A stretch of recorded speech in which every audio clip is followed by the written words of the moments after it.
Darkness falls across the land. The midnight hour is close at hand. Creatures crawl in search of blood to terrorize your neighborhood. And whosoever shall be found without the soul for getting down must stand and face the hounds of hell and rot inside a corpse's shell. The foulest stench is in the air, the funk of 40,000 years, and grisly ghouls from every tomb are closing in to seal your doom. And though you fight to stay alive, your body starts to shiver, for no mere mortal can resist the evil of the thriller. You do realise that by the time this goes out, it'll be November. Well, actually, hopefully I'll get this out tonight, so it'll be time for Halloween! Hey! Welcome, ladies and gentlemen, to the fuck. Bollocks! You mean welcome to the Entertainment Dome? Yes, exactly that. He is your host, James Hall, and I am the other host, Michael Beckwith. I did that right, and then suddenly I messed up with that, but hey-ho. Swings and roundabouts. That's my saying. But anyway, yes, welcome, ladies and gentlemen, this spooky-filled horror extravaganza of a Halloween, full of tricks and tricks. And treats. Mostly treats, because we got some nice stuff to talk about today. Exactly. It's been quite a good few weeks. What should we start off with first? Should we start off with what you wanted to talk about? It's something very, very big you wanted to talk about. Okay, yeah, alright. This is going to be a very big one. It will be like over a week now, but over a week ago, to celebrate the upcoming launch of the Wii U version of Super Smash Bros., there was a Nintendo Direct completely devoted to the Wii U version, and it was titled Super Smash Bros. For Wii U 50 Must-See Things. Yes. This naturally got everybody very excited. 50 things. Obviously, going in, we all knew that it wasn't going to be 50 mind-blowing things. Probably like some reiteration of stuff we already knew. But regardless, we were still very excited because as good as the 3DS version of the game is, the Wii U version is very much what everyone's got their eyes on. Mm-hmm. And so I guess it's like that really shows like how excited I am for the game. In that I actually watched the video and took down notes, so that because I want to talk about everything that they brought up in the announcement. I don't know how long this will take because some things we might just like quickly gloss over depending on how much there is to talk about. Because I don't know because like James might have some things to add about what comes up, but regardless. Also, just want to add, the Direct was really good, partly because instead of getting Sakurai to host it, they got the voice actor for the Smash Bros. Announcer to narrate the trailer. The guy's name is Xander Mobus. Yes, and he does an amazing job, and I'm actually really glad they've got him because he's like, for the first time ever, he's given the announcer some sort of personality because with the Direct trailer, he actually had lines to work with instead of just announcing character names and stuff like that. Mm-hmm. But enough time wasting, let's just get on to it. So here are the 50 must-see things that were brought up in the Nintendo Direct. Number 1, starting fighter lineup. What this basically was is in kind of like a very odd decision. I mean, it's not a terrible one, just kind of eyebrow-raising. The starting roster for the Wii U version is going to be slightly different to the 3DS version in that a few of the characters that you had to unlock in the 3DS version will be available from the very start. Indeed. Basically meaning that there will be less characters to unlock. I suppose in some ways that's a good thing, because if there's certain characters that you're good at, but they're behind, you have to unlock, and it's like, but I've got to play characters I'm not very good at, it can be a little bit annoying. Yeah, but part of the joy, at least for me, is like unlocking these new characters. That's true. But it doesn't really make that much big of a difference because the characters that have been confirmed to be available from the start instead of having to be unlocked are Ness, Ganondorf, and Jigglypuff. Which is kind of a first, actually, because this actually makes Super Smash Bros. For the Wii U the first Smash Bros. Game where Ganondorf and Jigglypuff don't have to be unlocked. It is strange, isn't it? Cool, I remember Jigglypuff. Good God. Jigglypuff's amazing. Annoying is what I call it. Actually, I will say, like on the 3DS version, Jigglypuff was the only character that I had serious trouble unlocking. What did you have to do? Well, it's not the getting the requirements to fight Jigglypuff, because in the 3DS version, when you hit certain requirements, the unlockable character will challenge you to a fight, and you have to KO them, and they're quite difficult to beat. Jigglypuff kept kicking my ass. She just wouldn't die. And the thing is weird because she's like the lightest character in the game, so you knock her off the stage, and she keeps floating back. I'm like, for crying out loud, just die! I'm serious. Even Ganondorf didn't give me that much trouble. It was ridiculous. But so yeah. Use Kirby. Regardless, so yeah, the starting roster for the Wii U version is going to be slightly different. Movesets will remain the same. Like, I don't know why they bothered to confirm this, but like the characters in the Wii U version will play exactly how they did in the 3DS version. So there's no need to worry about your skills that you've honed playing the 3DS version going to waste when the Wii U version comes out. I suppose it's a good thing, because if it completely changed now, oh my god, why? What's going on? Yeah, but I don't see why they would anyway, so I don't see what was the point in confirming that. But regardless, let's just move on, because we've got another 49 things to get through. Okay, number 2, resolution. Kind of a small one here, basically saying that the resolution for the Wii U version is going to be 1920 by 1080. Basically saying the game's going to look pretty, which we already knew. Suck it, Ubisoft. It plays at 60 frames per second, so fuck you, Ubisoft. But this is how games are meant to look. Well, actually, recently they've made 60 frames per second available on YouTube videos, and I saw like some Smash Brothers gameplay in 60 FPS, and it looked amazing. Mm-hmm. Okay. Actually, the next point is one of the big announcements that the Direct made. Number 3, 8-player Smash. Yes. Yes. For the first time in Smash Bros. History, you can have up to 8 players in a single match. It's gonna be so good. If you thought matches were chaotic already, it is going to be chaos with 8 players. However, everything's gonna go to madness. There are some downsides. You can't have up to 8 players online, so you can't. Boo. So it's still 1 to 4. Though to be fair, it kind of makes sense why you couldn't have that online, because it would probably like really lag. That's true, especially after.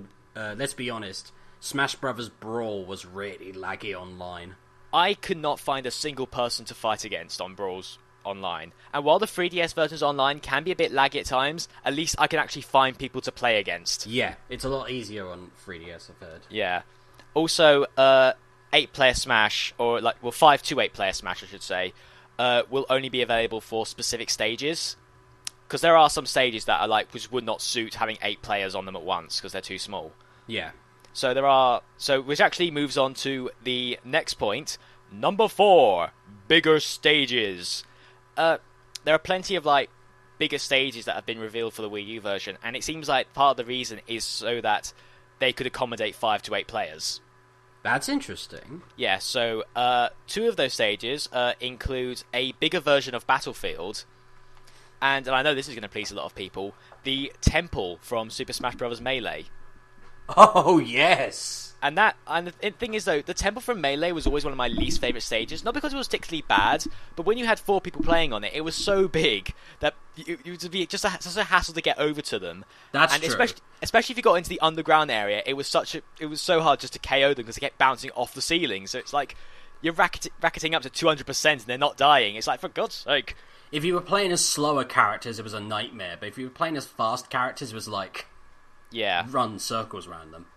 But no, glad to see Temple coming back, and being with 5+ players playing, it will be less frustrating to play on. Also, another thing is that these bigger stages are less likely to appear during online matches. I guess because if you go into a For Glory Smash where there's no items, or if it's like a one-on-one fight, you don't want to be in a one-on-one fight on something like Temple. No. It will be too long and boring. Exactly. Okay, next point. Number 5, danger zones. In this point, they confirmed a new stage for the game, the Great Cave Offensive, which is based off of one of the many games you could play in Kirby Superstar.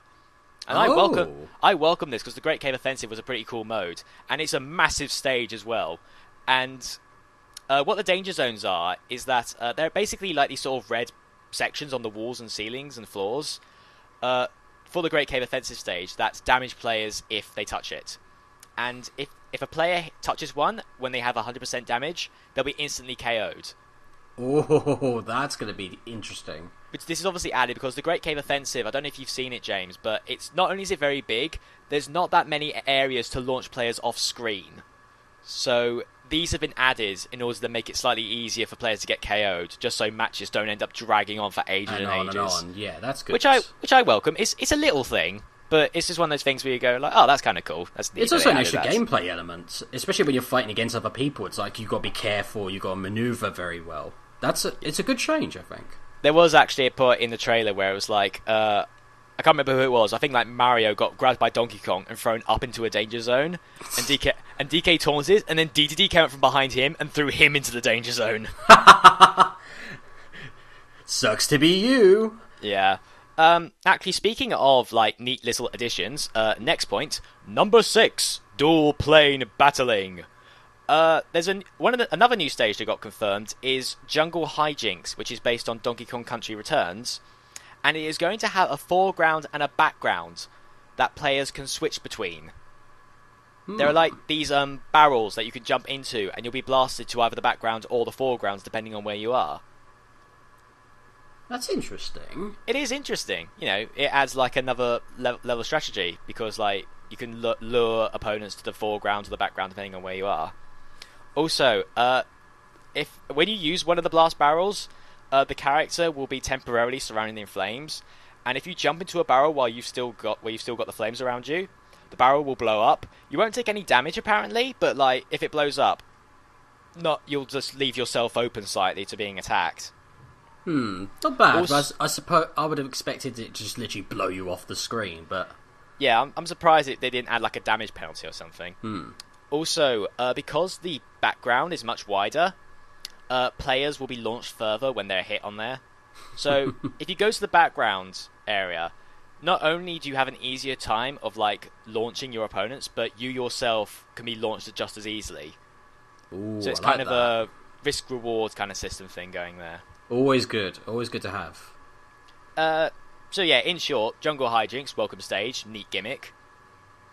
I'm surprised they didn't incorporate something like that on the 3DS version, considering, 3D and all that. Yeah, that is something that... Do you think they'll probably add it in free later on? It might be they weren't able to finish it yet for the 3DS version. I doubt it, because I know I just asked, like, I wonder why they didn't put that in the 3DS version. It was probably because, like, most people probably aren't going to be playing with the 3D on. That's true. So it's like there wouldn't really be much point. I was going to say, I usually don't play with the 3D on because it's... I use the 3D on during certain points. I mean, I tried it for a bit in Smash Brothers, but ultimately I just keep it turned off all the time because it can get a bit distracting. It can also jank the frame rate a lot.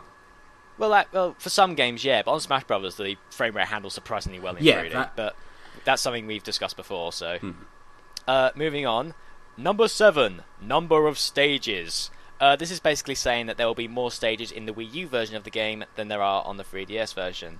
And those stages include... I'm not going to do it like that. I'm just going to run through... Go on, speed run through all of them. Shall I? I dare you to. Go on. Okay, I'll try. Okay. The stages on the Wii... This isn't the final list, by the way. The Wii U version stages include...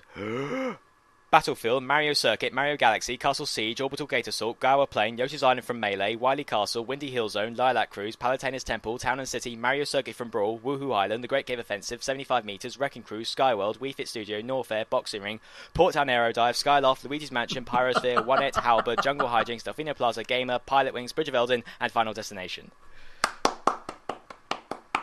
Bravo, sir, bravo. I was going to talk through each one just to share our thoughts, but now that I've done that, it's like, we may as well move on.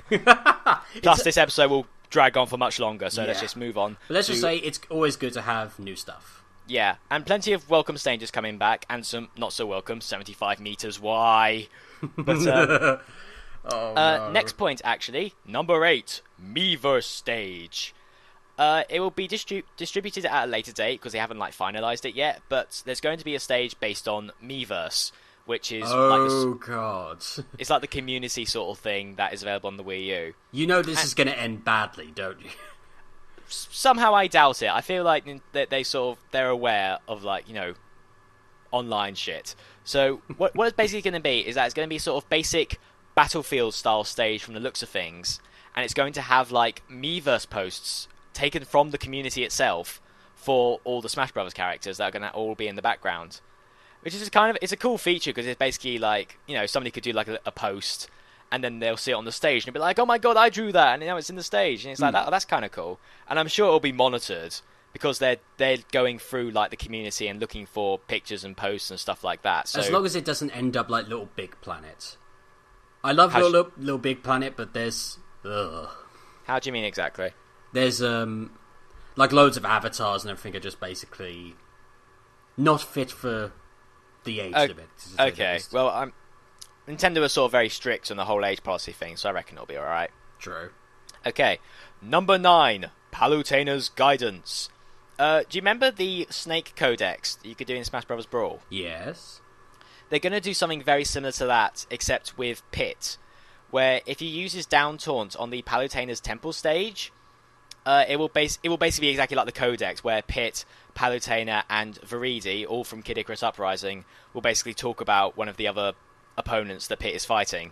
Oh, that's nice. And I wholeheartedly welcome this, because when it wasn't being painfully awful, the dialogue in Kid Icarus Uprising was really good and quite funny. So it'd be nice, just hearing them cracking jokes about all the characters and making sort of sly nods and winks to the audience. Plus, the Snake one was awesome. Yeah, the Snake ones were awesome because they did exactly the same thing. They were sort of kind of funny and I love the Mage's one on Luigi. The one where the Colonel gets possessed. Yes, it basically turns into the ending of Metal Gear Solid 2 at that point. It's like, what? It's not one of my favourites, but I kind of liked the one for Falco because Slippy Toad is on the other end. And it's like, wait, what? Yeah, that was good.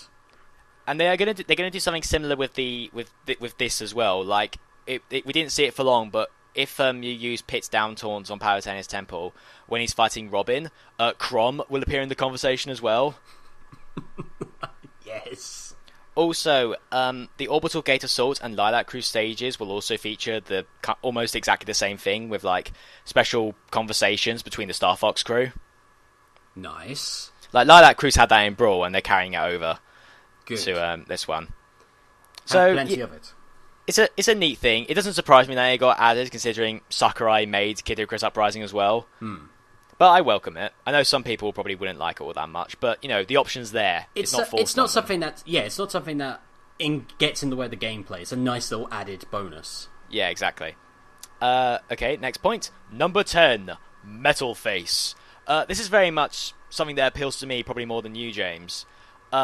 Metal Face is one of the main antagonists in Xenoblade Chronicles, and on the Gower Plain stage, which is in the 3DS version as well, but Metal Face didn't appear in that. On the Gower Plain stage, when it gets to nighttime, because the thing about Gower Plain is that similar to the Battlefield stage in Brawl and in Wii U and 3DS is that it goes from day to night as you fight. Yeah. So when nighttime hits, Metal Face will appear and just start attacking the other players. So he's very much a boss hazard, similar to the Yellow Devil in the Mega Man stage. And just like the Yellow Devil, Metal Face can be KO'd. So that's pretty awesome. You have the option to either, avoid Metal Face's attacks or actually try and attack him and destroy him. And I wholeheartedly welcome this, because Metal Face was one of my favourite characters in Xenoblade Chronicles. Most because he was just such a bastard. And he sort of does the same thing. He pretty much just comes along and just pretty much mocks all the other players. And on the subject of boss hazards, number 11, Ridley. Yes. We finally got details regarding Ridley. No, he's not playable, but he's going to be a boss hazard on the Pyrosphere stage.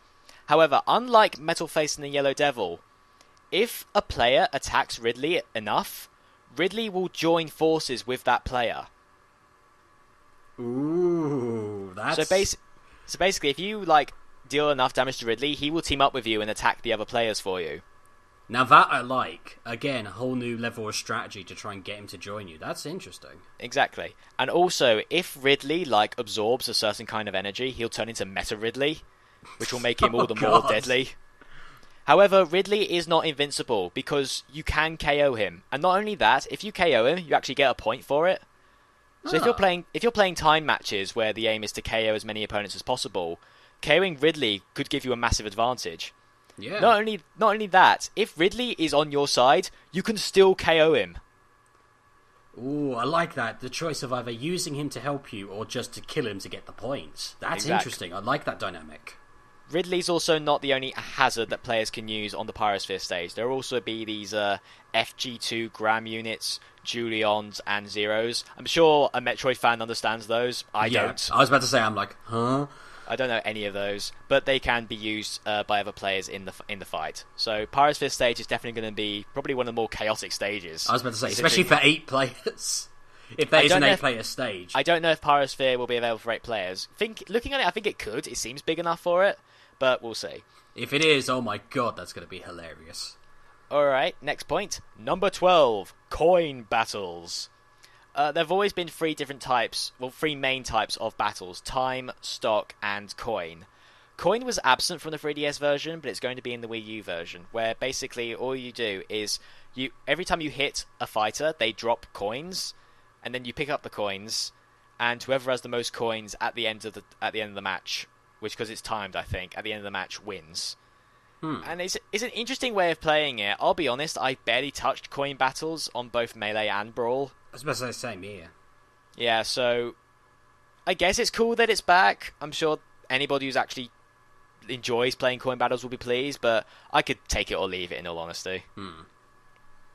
Okay, next point. Number 13, stamina battles. These are very much like... They described as like being much more similar to like regular fighting games, wherein instead of like having a damage percentage, you instead have a health bar.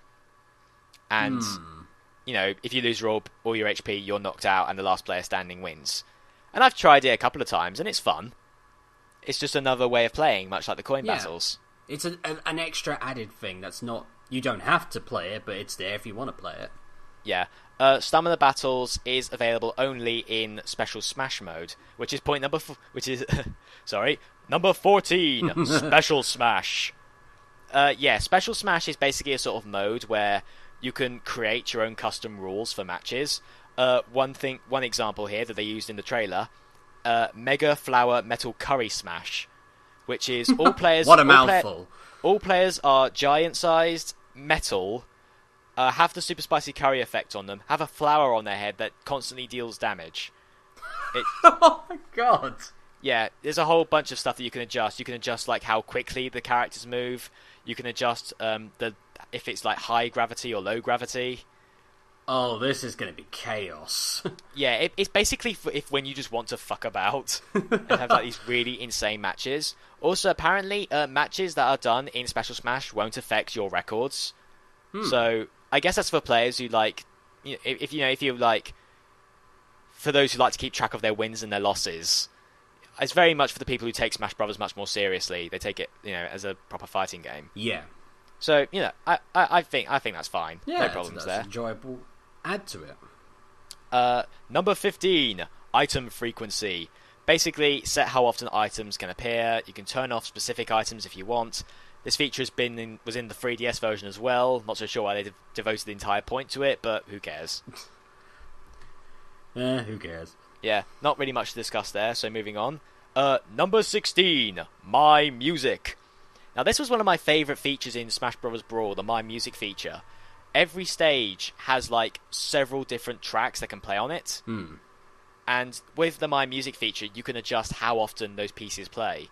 So if you want a specific track that you want to play every time you go onto that stage, you can do that. You can turn all the others off and just have that one. Yeah, it's nice. I absolutely love that feature in Brawl, and I'm so glad they brought it back. It was absent in the 3DS version, but, the 3DS doesn't have as much room as the Wii U. I was about to say a lot less.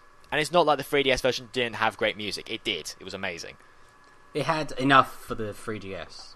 Exactly. Number 17, menu music. Basically saying that you can adjust what music plays on the main menu as well. I'm pretty sure in Brawl you could do that as well, but I think you could. Yeah. Although in Brawl, I think you only had access to 3 different tracks, whereas with the menu music, you have access to in this game at least, you have a lot more. Like all the menu themes from all the previous Smash Brothers games are available, I think. Nice. Including Smash 64. That surprised me. Wow. Number 18, loads of music. Loads of music. This is very much like a massive ego stroke on the behalf of the developers, because according to the Direct, Super Smash Bros. For Wii U will have more music than any other action game. Nice. It's like, I was sort of like, when they said that, I was like, okay, you don't have to brag, Smash Brothers. We know you're great. It also confirms that almost all of the music that was in the 3DS version of the game will also be in the Wii U version. I was expecting that, but good. Which is good, because the 3DS version had some killer tracks on it. Like, I absolutely love the Mega Man 2 medley. It was so good. Oh, yes. Number 19, composers. This is very much just sort of like showing off all the composers that will be providing the music for Smash Brothers. And also, another brag on the game's behalf, if they were to release a soundtrack that contained all the remixes and original songs from the game, it would cost more than the actual game. Oh dear. Although they make it sound like as if like, so we're not going to release a soundtrack containing all the music because it'd be too expensive. When in reality, everyone will be like, we don't care, we still buy it. We'll just YouTube it as well. That too. Number 20, CDs. In Smash Bros. Brawl, CDs would sometimes randomly appear whilst you were in the middle of a match, and they could also be found in the Subspace and Mystery mode. If you collect the CD, you would gain like a new track that you could play on one of the stages. And I really liked that. I liked being able to unlock more music to use. Yeah. And this time around, CDs will appear during matches again, but they will also appear during other modes as well. And from the looks of things, they're not going to vanish as quickly as they did in Brawl. Because when a CD appeared in Brawl, it would immediately start to fade, and you had like maybe a second to grab it. Yeah, you had very little time. Which made it so frustrating if you were on the other side of the stage and it plopped right opposite you. It was like, ah! But this time it looks like they'll hang around for a bit longer, which is a relief. Good. And also CDs will also be rewards for completing certain challenges, which brings us on to the next point. 21 challenges. Ooh. They had challenges in Brawl, and they were in the 3DS version as well, but this one's going to be a bit different, because on the 3DS version, there were 3 different challenge panels that you unlocked the second one after completing the first one, and you unlocked the third one after completing like a good chunk of the second one. On the Wii U version, there's just going to be one massive panel for you to do stuff on, which is similar to how it was done in Brawl. And basically, it just lists a bunch of challenges that you can complete to get rewards. And when you complete a challenge, the adjacent panels will then give you a hint as to what to do in order to unlock that panel. Basic stuff. Yeah. And welcome, because it gives me... I like the challenge system because it gives me an objective. Yeah, it gives you something to work towards. Exactly. Melee didn't do that, so I was so before I knew I could unlock stuff, I was sort of playing through it going, well, what's the point? And it's like, oh my god, there's other characters to get. Yeah, and then suddenly Falco, what? But, so yeah, I welcome this. Hopefully, because I focused on doing all of the challenges in the 3DS version before I started like playing the game just for fun. And as a result, I got very bored of the 3DS version at times, because especially when it came to challenges like clear all-star mode with all characters, clear 100-man smash with all characters. Oh god. It got quite boring at points. Yeah, repetitive. Hopefully the Wii U version will avoid that. Next on the list, number 22, Classic Mode. Classic Mode in the Wii U version is going to be very different from how it was done in the 3DS version. In the 3DS version of the game, you were sort of placed on a route, and you could choose which route to take. And depending on which route you took would depend on like who you would fight, and if you collected any gold as well along the way or whatever. And you did this until you reached the final boss. With this one, it's very different and it's quite hard to describe. You have to basically take part in a series of matches, and you don't necessarily have to win, but you have to like rank amongst the winners in them. And you keep doing this until you win the final battle. And it's going to be interesting because, like, as matches go on, random events will happen. There will be specific rivals and challenges for you to fight. That'd be an interesting way of doing things. It certainly looks interesting. And on one hand, I'm kind of disappointed that it's not similar to the 3DS, because I liked the whole choosing your route to move along a sort of map thing in the 3DS version. But I'll obviously give it a shot. I can't judge it before I play it, and like the sort of random element to it will certainly make things interesting. Because judging from like some images I've seen of it, it could be like you can choose to either get into a fight with just one other opponent, or you can get into a fight with 7 opponents. So there's some element of choice there.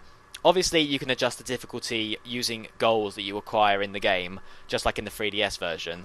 There's like an intensity meter, where the more goals you put in, the higher the difficulty, but the greater the rewards.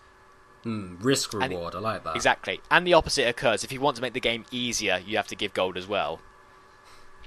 And probably I think you could do this in Brawl as well, but I could be wrong. Classic modes can also be played with 2 players. Oh, that's good. So I suppose that's cool, because I guess if you like having trouble with some higher difficulties, if you bring a friend round, it can help you, clear higher difficulties with classic mode. So I welcome that feature. Yeah, it'd be nice to see. Hopefully it won't remove the difficulty of having 2 players. Hopefully they'll scale the difficulty up with 2 players. Probably. Interesting. Okay. Next point, number 23. Clear movies. Basically, just like how Melee and Brawl had them, when you complete Classic and All-Star mode, depending on which character you use, you'll get like a short little movie that comes afterwards. Oh yeah, I remember those. Yeah, which is like sort of like a bunch of like funny images and stuff like that. Which, I kind of expected to come back. I don't see why they're bragging it, like they devoted the entire point to it, but whatever. They're going to be more dynamic. I doubt it. It's not a story mode, so I'm not sure. But regardless, number 24, All-Star mode. For those of you who aren't as familiar, All-Star mode basically means that you have to beat every character in the game in set matches, and you have a limited number of healing items to use in between each match. So it was very much like a survival mode. You cleared one match, and you either had the option to either move straight on to the second match, or use up one of your healing items, so that you have less of a chance of being KO'd, because you only have one stock in All-Star. That's fair enough. Yeah, exactly. An interesting new dynamic, and again, more challenging. Now, in the 3DS version, the way it worked was that you fought all the older characters first, like the first match contained Pac-Man, Mr. Game & Watch, Mario, Luigi, Donkey Kong, and Little Mac. And then you progressed until you got to the more recent fighters. In the Wii U version, it's going to be the other way around. You fight the newer characters first before you reach the older ones. Which I suppose was done so that it doesn't feel exactly like how the 3DS version played. Yeah, it plays a little bit differently. So it makes it a tad more interesting. Also, the rest area that you go to in between matches is going to have a completely different design. There's going to be like a coliseum in the background that has all the trophies of the fighters you've beaten. I suppose it's just to sort of like keep track of where you are. And also, All-Star modes can be played with 2 players. Good. Interesting. Which again, I suppose, if you're having trouble clearing it on like hard difficulty or something, bring a friend round and like together maybe you can win. Number 25, Event Mode. We're halfway there, ladies and gentlemen. Yeah, we're halfway there.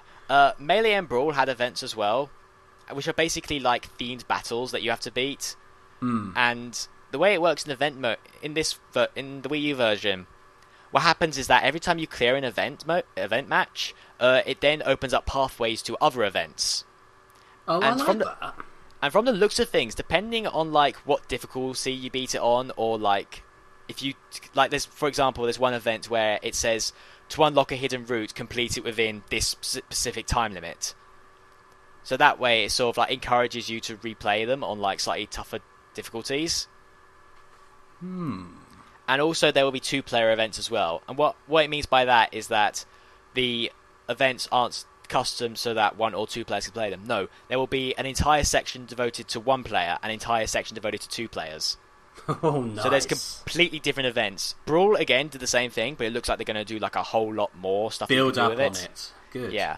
So it looks cool, and I wholeheartedly look forward to playing that with a friend. Good to do. Definitely good to do.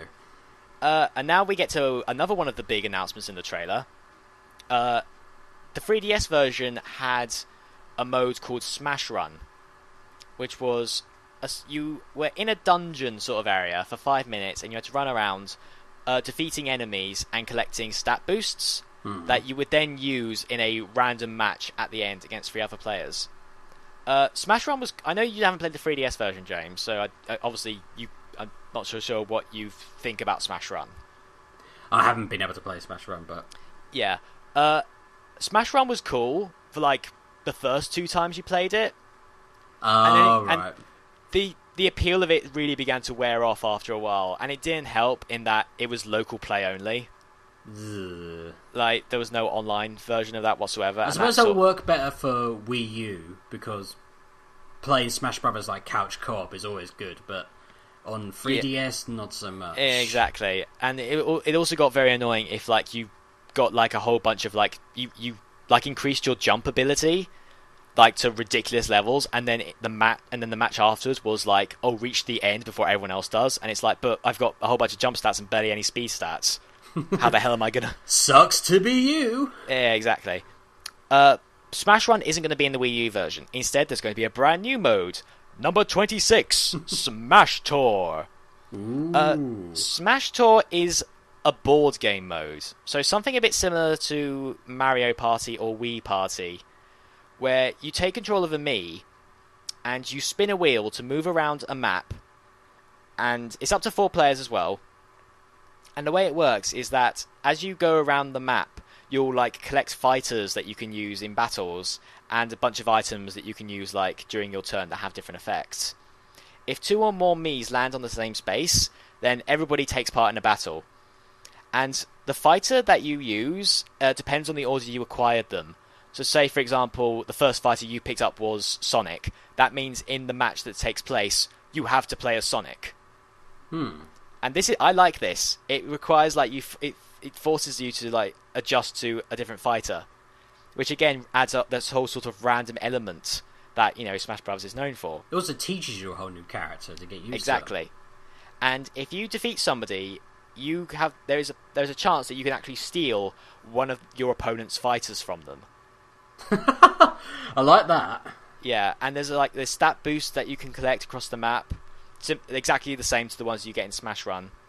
There will also be random events that take place, similar again to something like Mario Party, like bullet bills will come out of nowhere, or like attack will appear and you have to catch up to it in order to get extra stat boosts. Nice. If you complete a circuit, because there's like checkpoints all across the map, if you hit every checkpoint, you'll get an all-around stat boost that increases your stats, obviously. And then when all the turns are up, your characters will like be buffed up by all the stats that you've collected. And the final battle will be a stock match, but instead of like stocks, your stocks are made up of all the fighters you've acquired. So the more fighters you have, the better chance you have of surviving till the end. Oh, that's good. Which is cool, because say for example your first fighter is Charizard and your second fighter is Sheik. If Charizard gets KO'd, you will then take control of Sheik. Kind of reminds me of the story mode of Brawl. Yeah. The final part of that. Good. Yeah. Interesting. I mean, I would have preferred, a story mode like what they had in Brawl, but it's not going to happen. And hopefully Smash Tour won't wear out its welcome like Smash Run did. And since I reckon I'd have fun playing this with a bunch of people. It probably won't be online, just like Smash Run is. It'll probably be local player, but yeah, it'll work better on Wii U than it does on 3DS. Definitely. So I wholeheartedly welcome Smash Tour. Okay, number 27, Target Blast. In the 3DS version, instead of Target Smash, where you had to go through like a set course destroying targets, you instead are given a bomb that you have to deal damage to and then smash into an arena filled with targets, and you have to see how many targets you could destroy with the explosion. Target Blast on the Wii U version is going to be a bit different because because you're given 2 bombs, and the second bomb that you use is now going to be a lot bigger, and a lot heavier, which means that it's harder. It's going to be much harder to like send flying, but it also has a bigger explosion, and it also, instead of having like one set stage that all the characters use, there are now going to be 3. So there's different courses to take on. Interesting. That is very interesting to try out. There is very much like this whole 50 things in a nutshell. Most of it's going to be like, oh, that's interesting. I think he'll say the exact same thing about the next point. Number 28, Group Stadium. What this means is that, because the Stadium mode has always been like a solo affair, and now all of the Stadium events can now be played with multiple players. So Target Blast can be played with up to 4 players, taking it in turns to see to see who gets the most points. Multi-Man Smash can be played with up to 4 players simultaneously, so you can decide whether you want to work together to take out as many Miis as possible, or compete to see who can take out the most Miis. And the Home Run Contest can be played either in 2-player co-op, or 4 players taking it in turns to see how far they can hit the sandbag. And I wholeheartedly welcome the 2-player co-op thing, because now it means getting those like challenges to like send it over a specific distance will be much easier. Yeah, working together is always good, and also having more players in. Welcome change. It's more options for multiplayer. It means that you don't always have to resort to playing Smash, the regular Smash mode. Yeah. And now we get to number 29, Special Orders. This is another one of the new features that's going to be in the Wii U version of the game.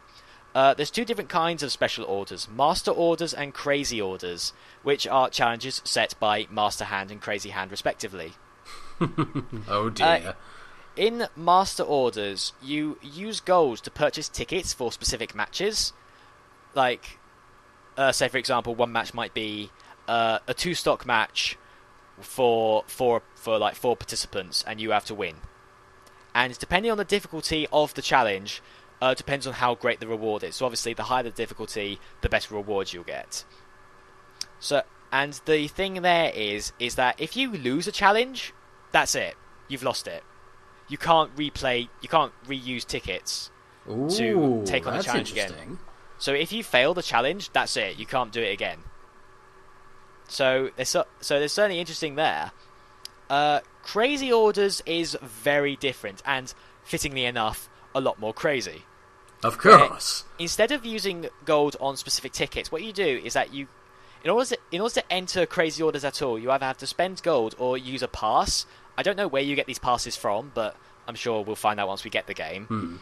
And then you're given a set time limit to choose and take part in battles in order to get rewards. I don't know how long the time limit is, but basically you've got like a time limit to... I'm just repeating myself here, but you get given like a selection of fights to choose from. You pick one, and if you win, you get a reward. And you keep doing this as long as you keep winning. And the longer you survive, the harder the battles get. And either up until the time limit runs out, or you've simply felt like you've done enough, you then fight Crazy Hand. And if you beat him, you get to keep all of the rewards that you've obtained from all the previous fights. But if you lose against Crazy Hand, or if you lose at any point during the run-up to him, you lose everything you've got. So that's definitely the definition of risk and reward. I can see people absolutely going, no! Yes, because you could build up so much stuff and then lose it all because of Crazy Hand. I like it. I like that idea. I like it as too. It's like, there's nothing wrong with being given extra challenges, especially when it's like offering you so much. Exactly.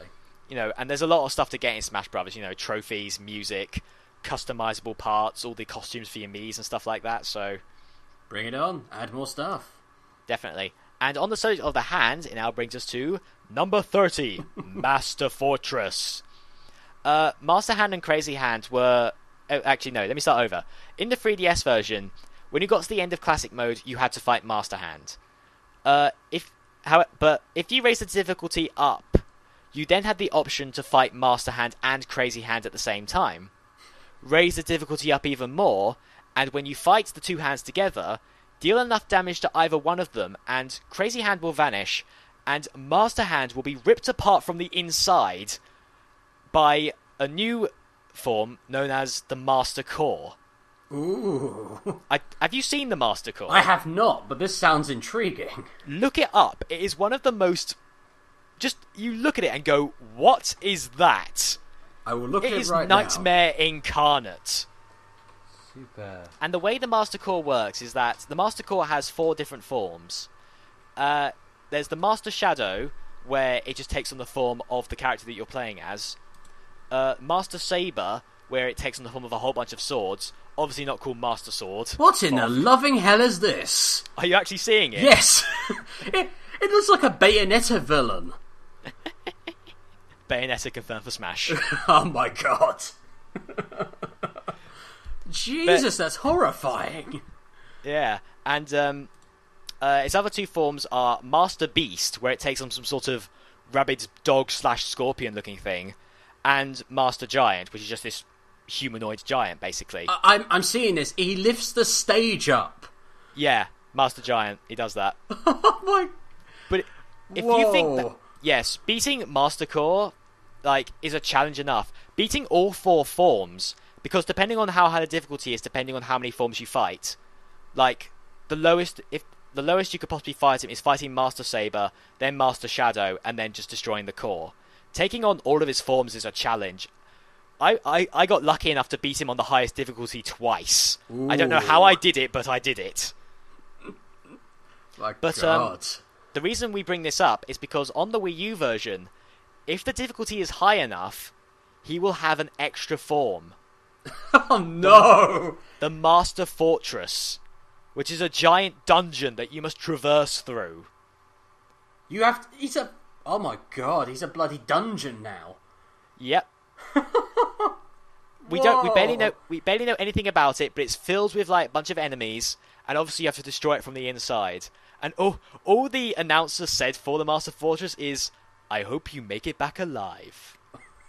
I think it's safe to say that the Master Fortress will not be a walk in the park. No. On the plus side, though, from what I saw in the direct, when you defeat Master Core and the Master Fortress appears, you're given a heart container. So you can restore all the damage you've taken. So you don't have to go in with 200%. But good luck. Yep. Now that that's over with, on to the next point. That was amazing, my god. Yeah. Number 31, controllers. This is basically sort of explaining all the compatible controllers that you can use for the Wii U version, and there are a lot. You can use the Wii Remote Plus, the Wii Remote Plus and Nunchuck, the Wii U Gamepad, the Classic Controller, the Classic Controller Pro, the Wii U Pro Controller, the GameCube Controller, and the 3DS. And you can customize the button settings for each controller. So if you don't want jump on X button, you can move it to whatever button you wish. That's good. Yeah, the Brawl had that as well, and the 3DS version had it too, which I welcome, because it meant I could turn tapping up on the control stick to jump off. I always hated that in Melee, and I'm so glad I got given the option to remove it. Speaking of controllers, number 32, GameCube controller adapter for Wii U. If you didn't notice already, Nintendo will be releasing an adapter that allows you to connect your GameCube controllers to the Wii U. Which they obviously did because they knew how popular the GameCube controller is. That's good. Because that was a good controller for the fighting. Definitely.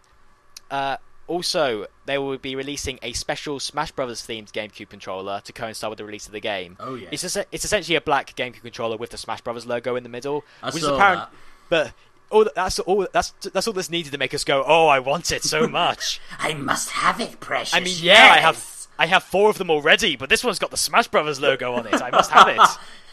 It's a shade of black and got the Smash Bros. Logo. It must be mine. Yep. And again, as I mentioned earlier, number 33, use Nintendo 3DS as a controller. So if you own the 3DS version of the game, you can link your 3DS to the Wii U and use it as a controller in the main Smash mode. That's cool. Which is neat, because it means it's another way of having controllers. because we don't like it when we don't have enough controllers for all our friends to come around and play. So with this, is another option.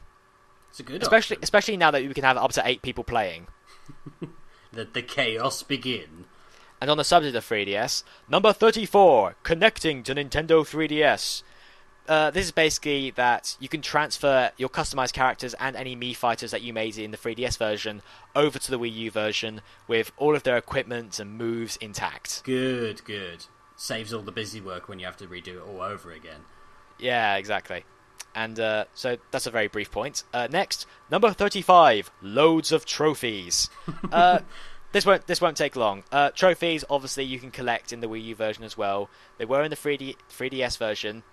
The main difference being that not only will there be more trophies to get than there were in the 3DS version, but most of the trophies will be taken from home console games. Oh, right. Most of the trophies on the 3DS version were from like handheld games, which makes sense. So it means that you're not collecting the same trophies all over again. You can now look forward to some exciting new ones, like a whole bunch of trophies from Xenoblade Chronicles, which I wholeheartedly welcome. How can I hold all these trophies? We'll get on to that later, actually. Oh, God. But first, number 36, Final Smash trophies. Ooh. Final Smash trophies were in Brawl as well, and these are essentially trophies that depict the final smashes that all the characters have. Oh, yeah, I remember those. You get these by completing All-Star mode. Simple as. And now, number 37, Trophy Exhibits. There are now going to be like these special exhibits for all your trophies, and they separate them by series. So you have like an exhibit dedicated to all the trophies taken from Wii Fit, for example, and this is purely for completion's sake. I don't think you get anything when you complete an exhibit. It's just there for you to sort of look at and go, "Yep, got it all." Oh, so pretty. Well, the thing is though, getting trophies in Smash Bros is a compulsion. I love getting them. It's a nice little thing to get. Exactly. Next up, number 38, Photo Studio. They had this kind of mode in Brawl as well, but this one seems like a lot more in-depth, where you can basically set up the trophies in a sort of diorama-style mode. I remember those. Yeah, only this time what you can do is that you can actually resize the trophies, which I don't think you could do in Brawl. Don't think so. You can resize them and sort of place them, and it's essentially there just to take funny photos. Good, that's a nice little thing to do. Yeah, just a neat little addition. Number 39, Trophy Rush. In the 3DS version, there was a mode called Trophy Rush, where you could spend gold to give yourself, like... You use gold to spend, like, time that you would use to, like, smash blocks and in order to, like, gain trophies. It's essentially like what the 3DS version had for that shooter minigame you had in Brawl. Oh, God, yeah, I remember that. Yeah, I really liked that because I didn't like how in Melee, getting trophies was based entirely on luck. True. So I like having it sort of done here. And Trophy Rush is actually very fun to play. Like, if you have, like, enough goals, the max you can do is, like, 2.5 minutes. And I like going there because I keep getting, like, new trophies every time I do it. And the big difference here is that in the Wii U version, you can play it with 2 people. That's good. Yeah, so just another... Work together to get more stuff. Exactly, just another option for 2 friends to have some more fun. Next up, number 40, Masterpieces. Do you remember these, James, in Brawl? The Masterpieces? Yes, I remember those. They were, like, sort of mini demos of, like, classic games. And there's going to be a whole bunch of them in the Wii U version of the game. Have they said what ones we're going to get? They have. Ooh. I've got a list here. They're timed. They are timed versions, so you only get like a certain amount of time to play them. Yeah, of course. And some games come with pre-installed save data, which makes sense considering some of the games. And give me a sec. Let me just take a drink. Take a deep breath. Okay.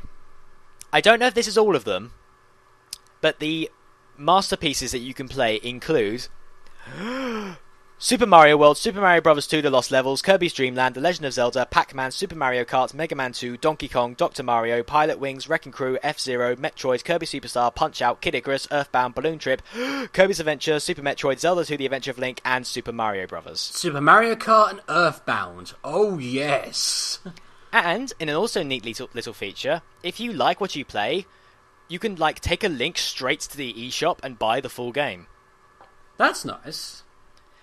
And it's also it's great because not only is it like a nice little history lesson for those who might not be familiar, but it means like people can actually try the games out and see if like they're worth the hassle. And like, you know, people who might think that, oh, this Earthbound game sounds cool, but I don't know if I want it yet. Oh, there's a free demo here that I can try on Smash Brothers. I'll give it a go. Mm-hmm. And you should definitely buy Earthbound. It's finally out on the Wii U store. Buy it. Came out like a year ago, and everyone was like, yes! Indeed, it was like, yes, finally! Thing is, though, Nintendo were like, here, have Earthbound. And everyone went, well, where's Mother 3? Oh, for God's sake. Yep. Speaking of Mother 3, no, Lucas is not in Smash Brothers. Oh. Got taken out. Oh, I saw a really sad comic about that. I was like, this is depressing. Like, it's Ness saying, we're going to do all this fun stuff, Lucas. We're going to do all this fun stuff. And, like, Lucas just disappears, and it's Pit. And he goes, Ness, are you okay? It's like, oh. the feels. Yeah, the feels. A lot of people make the whole not being in Smash Brothers anymore kind of depressing. Like, I saw a fan-made video where that essentially implies that all the characters that don't come back in the next Smash Brothers game die. Yeah, I was about to say. Oh. And there's, like, Ice Climbers there, and, like, Snake and Wolf are all just sort of, like, so melancholy. But, on to happier things. Number 41, Amiibo. We've discussed Amiibo in the past, which are essentially those small figurines that you can scan into the game via the gamepad, and they'll become, like, a figure player, as they are called. And they gain experience by fighting or by feeding them equipment that you can find in-game. And apparently they get even more experience if you take them around a friend's house. So if you use them on a friend's version of the game, they'll like get even more experience. Interesting. And some of the Amiibo are going to be available will become available very soon. And more of them will become available at a later date. Like, I can't remember them off the top of my head, but some of the ones that will be available when the game launches will include Mario, Donkey Kong, Link, Peach, Pikachu, and then like the next one will have the likes of Diddy Kong and Little Mac. I don't know whether or not I'm going to get any though, because it sounds like a very Skylanders thing. Yeah, it is essentially Skylanders, but fortunately, it's not going to be like Skylanders where, oh, do you want to get to this specific part of the game? Too bad you can't because you don't have the right figure. Like, Nintendo are doing it well. They're doing it right. However, the Amiibo figures actually looked really good, but apparently, the final versions of them don't look that great. Like, I saw like a comparison picture between the original Peach Amiibo that was shown in the trailers and then the actual Peach Amiibo, and it doesn't look that great. So, we'll have to wait and see how things go with that. So that's Amiibo. Moving on to the next one. Number 42, Internet Connection. Which is basically, they recommend to those without a stable wireless connection that you purchase the Wii LAN adapter. I'm pretty sure nobody owns that. I was about to say, I didn't even know that was a thing. I wasn't aware they were still selling it, but whatever. Number 43, automatic notices. Basically, every time you connect online, there will be like a little thing at the top that sort of lets you know what's been recently going on in terms of Smash Brothers. That's good. Keep you up to date. Every other game with like online presences does it, you know. Yeah. So it's nice that it feels like another step towards Nintendo embracing the online functionality, which was sorely lacking from the original Wii. Yeah, sorely lacking for a while. Definitely. Next up, number 44, Friends and Tags. Which is basically saying that when you go online and choose with anyone mode, which is essentially like when you just battle with like some random other player in another part of the world, you can do it with somebody else on the same Wii U. So if there are two of you, you can both go online together. Oh, that's handy. So like you can both go on and take part in a team smash and work together, which is I don't know if that option was in Brawl or not, because I barely touched. I don't think so. Sounds like a good idea. Yeah. Is one actually. This is definitely one of the bigger ones. Number 45, tourneys. This feature won't be available when the game first comes out, but at a later point, just similar to Mario Kart 8. You will be able to create your own tournaments and take part in others. This is definitely a welcome addition. I can think of there will be several people that will be very excited for this feature. Which leads into number 46, official tourneys. It sounds like HAL Laboratory, Sora, Namco, whoever's working on the bloody game. The point is that they will actually be making official tournaments. Nice. A little bit of esports is coming in. Yeah, kind of. Up to 64 players can take part in them, and you'll be able to watch all of the replays once the matches have ended. Nice. Which is kind of cool. What if it be a spectator mode? Spectator mode is a thing on the 3DS version, and it will be back on the Wii U version. Good. That's a good thing. Okay. Next up, number 47, Wii U gamepad, which basically says, like, with the gamepad, it can either display what's being shown on the TV, or you can just have it to show the fighter's damage. So if you have it like that and then stand it up, everybody can just see like what everybody's damage is. Oh, not bad. But that's not the only thing you can do with the gamepad. Oh. Number 48, paint. I love it. There was a big build-up and then paint. Yeah. With this, you can sort of decorate, because you can take photos in-game. Like when you pause the game, you can take a screenshot. And they've now added the option that you can sort of like edit them slightly. Like you can like draw other things, you can like recolor it or something. They showed off like a whole bunch of examples, like they had the villager in like freefall and like gave him some angel wings. It's a neat little feature, because I know like there are bound to be some people who would love to like sort of edit the photos, because there's only so much you can do with a photo of like in-game Smash Brothers. So having this option means it like just opens up a whole new level of creativity you can take with it. So I wholeheartedly welcome this. I probably won't use it, but it's something there if you want to. Yeah. Yeah, and of course, in a future update, you'll be able to send these photos online. Interesting. Next up, number 49, voice chat. Finally. Yeah, since the gamepad has a microphone, you can chat with your friends. However, you can only do it before and after a match. You can't chat during the fight. Apparently, this is done so as to avoid lag. It's kind of a shame. I was about to say, I don't know if I like that, but at least it's there. Yeah, it's there at least. Next up, and this is something that was like rumoured for a while, along with 8-player Smash, and I'm not surprised to see it come back. Number 50, Stage Builder. Brawl had a very basic stage build that you could do, and some people could make some very interesting stuff with it, but now it's far more in-depth for the Wii U version. Like, you can actually like use the stylus itself to draw the platforms and what have you. That's cool. And of course, there's like all these other areas of it you can add, like cannons and the aforementioned danger zones, and you have the option to choose any stage music to play when you're fighting on this stage. Yeah, I'm all for building your own stages. It reminds me of a lot of Time Splitters, when you could spend so much time just building your own levels and everything. It was amazing back in the day. Yeah, and I did like the addition of the stage builder in Brawl, but again, it was very basic. Yeah, not even close. Yeah, with this one, it's bound to be like a lot more interesting stuff people could do with it. Good. So that's the 50 must-see things for Smash Brothers, or it would be if Sakurai wasn't a massive liar, because there's more stuff that got announced in the Direct. Oh, really? Number 51, sharing. Essentially, you can. It won't be available straight away, like a lot of things. It'll come at a later date, but you will then eventually gain the option to share your photos, replays, Mii Fighters, and stages online, whether it be friends or with the general populace. That's good.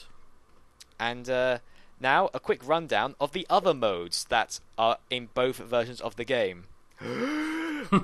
For glory battles, for fun battles, battling with friends, conquest, spectate, world status, replays and the replay channel, buttons, sounds, internet options, rules, smash battles, team smash, training, trophy shop, albums, sound test, fighter records, stats, milestones, tips and more. I need to stop doing that. You're so good at it, sir. Don't clap just yet, because it's still not over, because after that, the Direct seemed to end, but of course we can't have a Smash Bros. Direct without the announcement of a new character, and... Sorry, that a bit of bated breath just sort of shocked me. When I say a new character, I don't mean... It's obviously a character that anyone who's played the 3DS version is already aware of, which is... Bowser Jr. clowns the competition.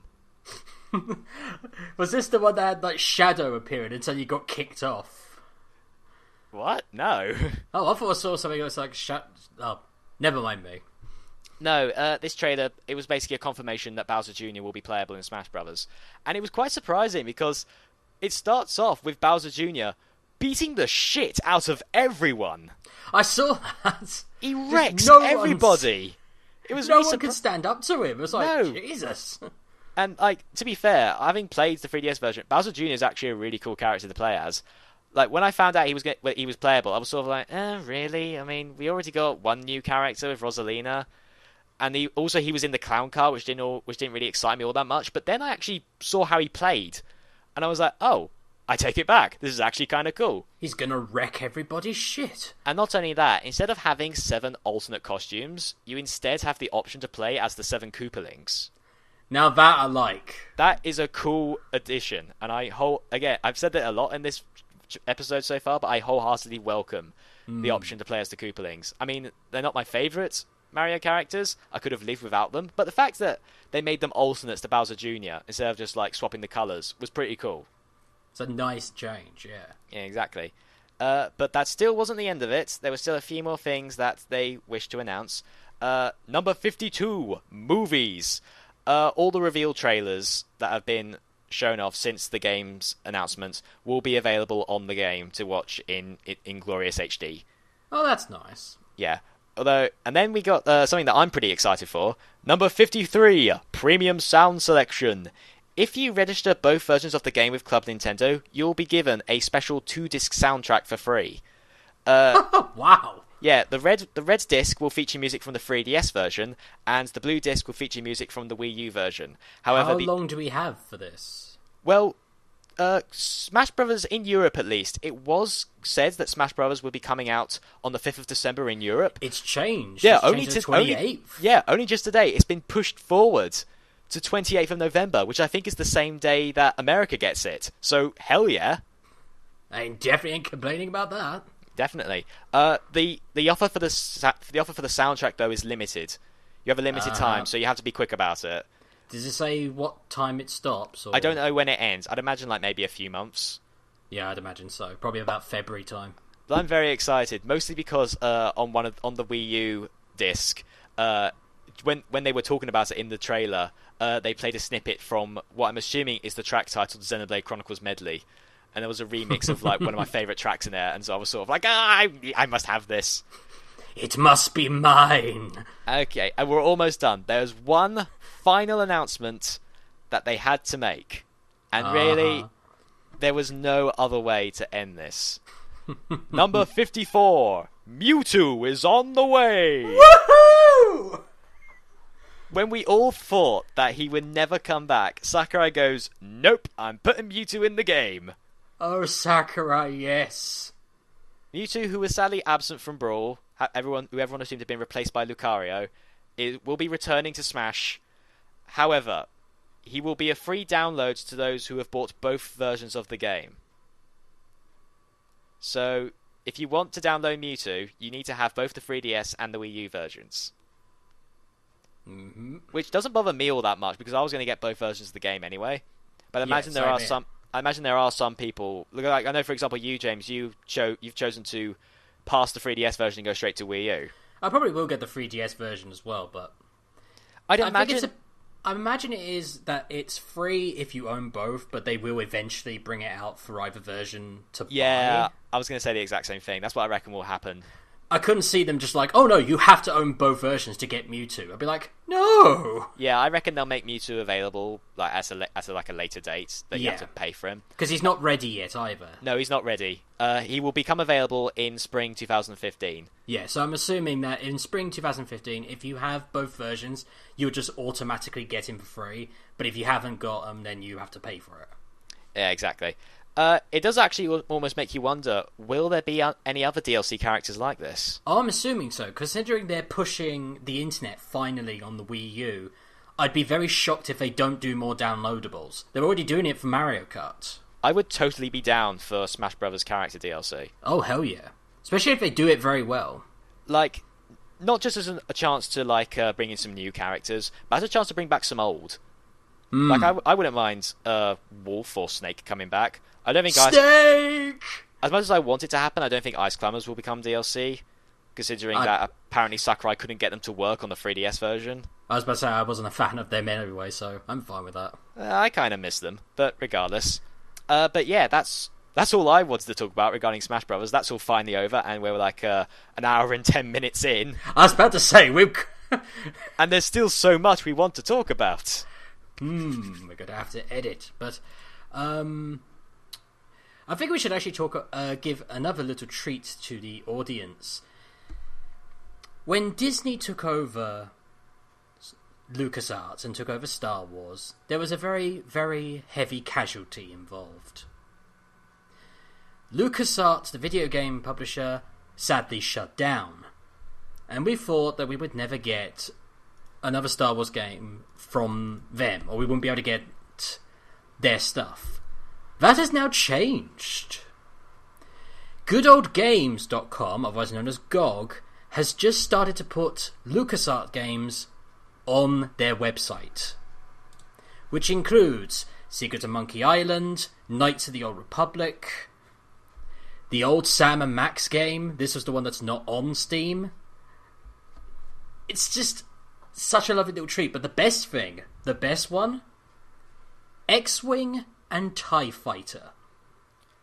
Oh, now, Michael, do you know about these games? I'm vaguely familiar with them. Aren't they like very popular? They're essentially the grandfather of the original Rogue Squadrons. Oh, okay. So these are literally like, they're old, but they're literally like, these are the Rogue Squadron grandfather, and they are so good and very well made. And GOG usually irons out all the kinks so they work on modern systems.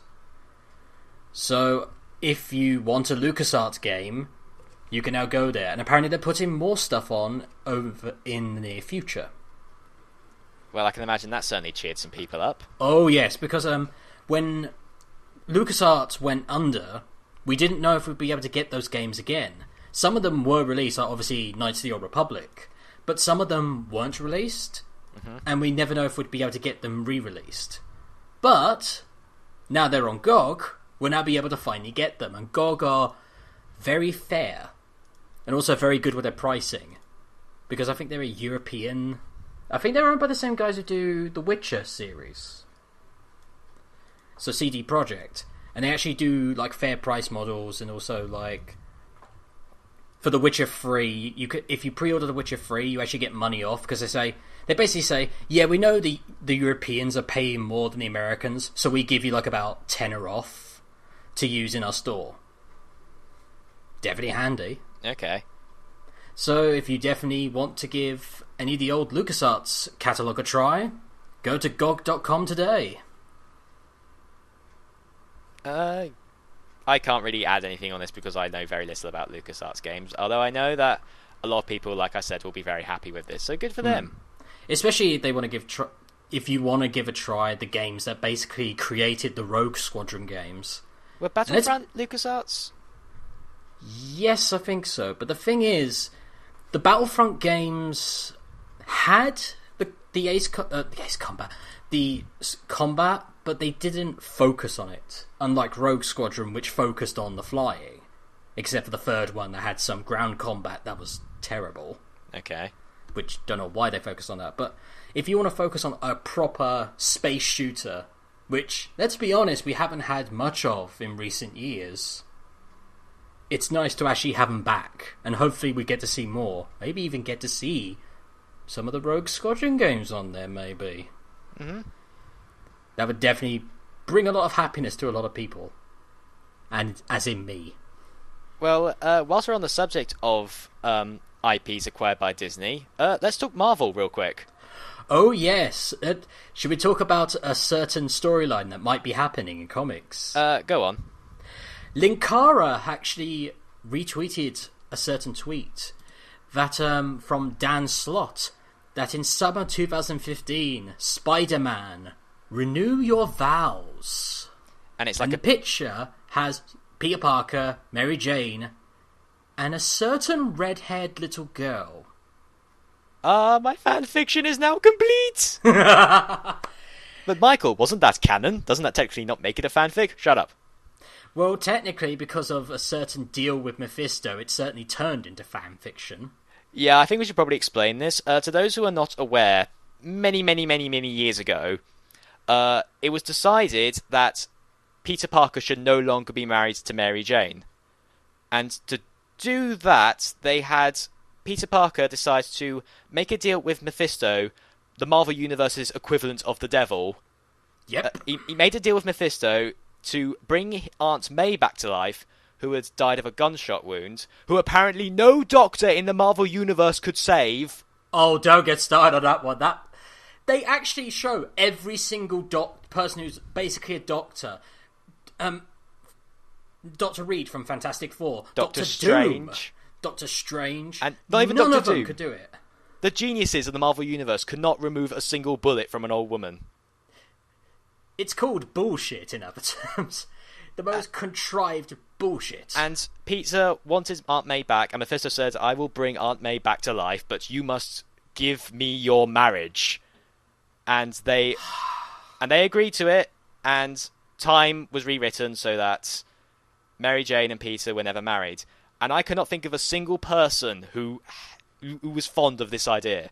As far as I am aware, One More Day is universally hated as a storyline. It is. Because it undoes so much character development. Because as Linkara stated in his review of One More Day, the entire storyline, it was essentially Peter not understanding with great power comes great responsibility. He wasn't taking responsibility.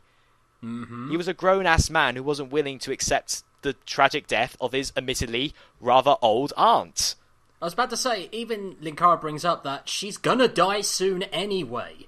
Like, yeah, it's a sad moment, it's a horrifying moment, but you're going to choose your aunt over your own wife. All in all, it was just a very stupid idea. And it is one that has pretty much sort of reverberated. Is that the word? Reverberated. Yeah, yes. that. It has done that word that you said throughout Spider-Man's history. It's like the one thing that the fans will not let go. You know, I'm surprised Sony hasn't done it with their Amazing Spider-Man, considering they're already planning to reboot it. Wait. They're going to reboot the reboot? Yes. What? I read about this on MovieWeb. Originally, the Sinister Six movie. Yeah. Originally, there was meant to be like coexist with the Amazing Spider-Man. Apparently, it's going to be a soft reboot.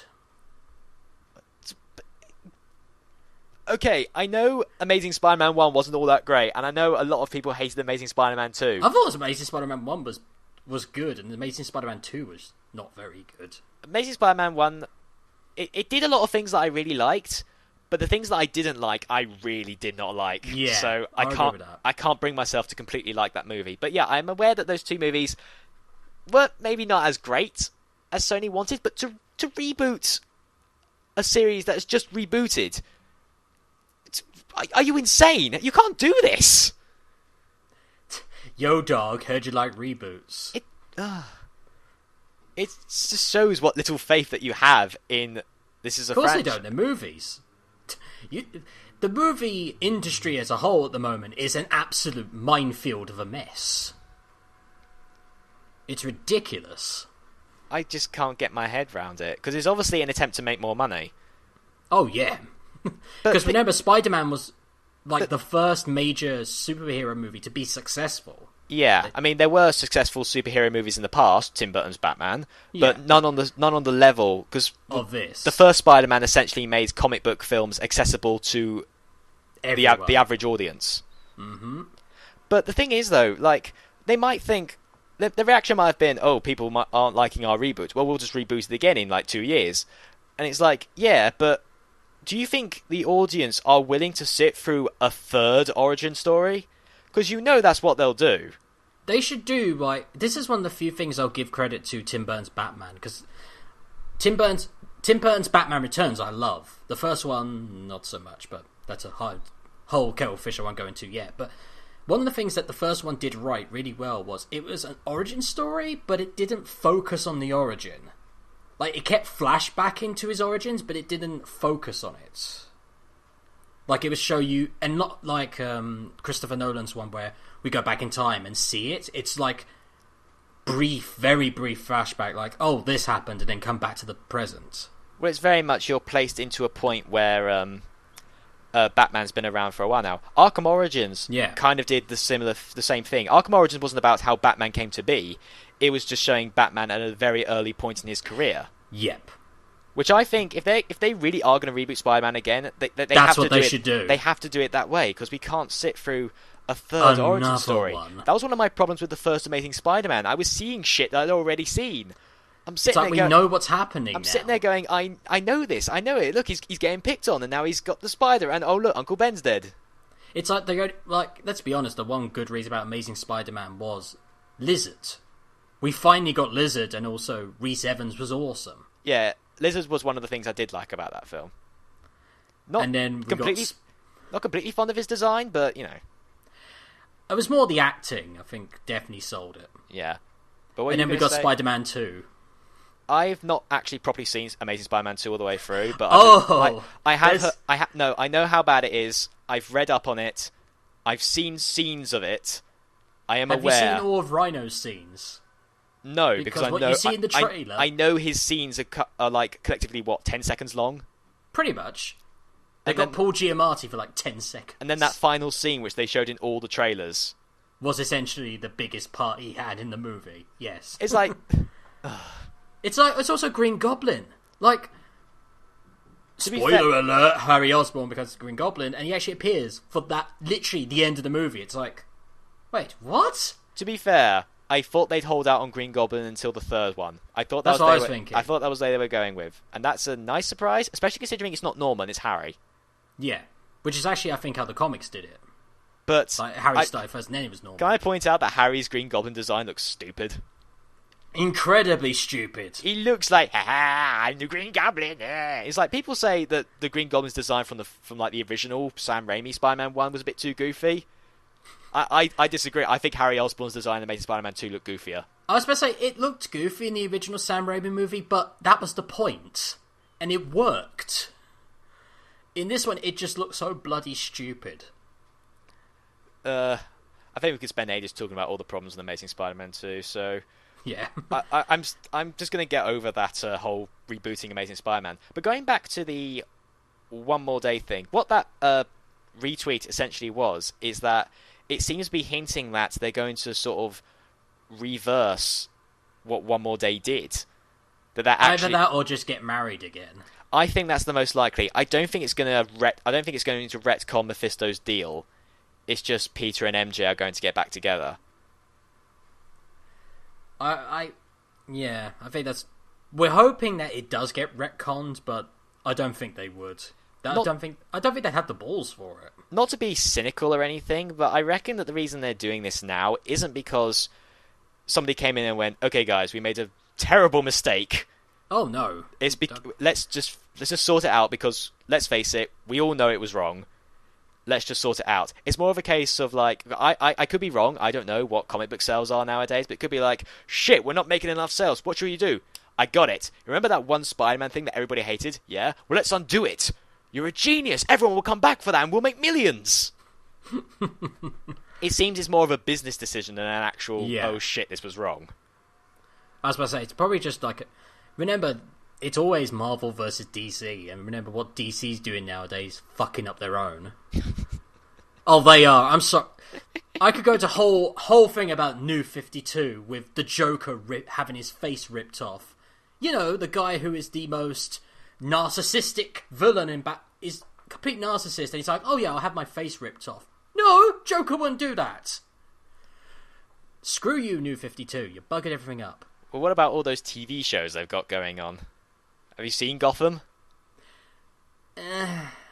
It's not as bad as what I thought, but it's not great. I haven't probably watched it. I've just seen like bits of it because my dad watches it. But part of the reason why I don't want to watch it is because it's going to be doing that thing where like, oh, this guy's going to be the Riddler in 10 years' time. Or, don't get me started on that guy. This guy's going to be the Penguin in 10 years' time.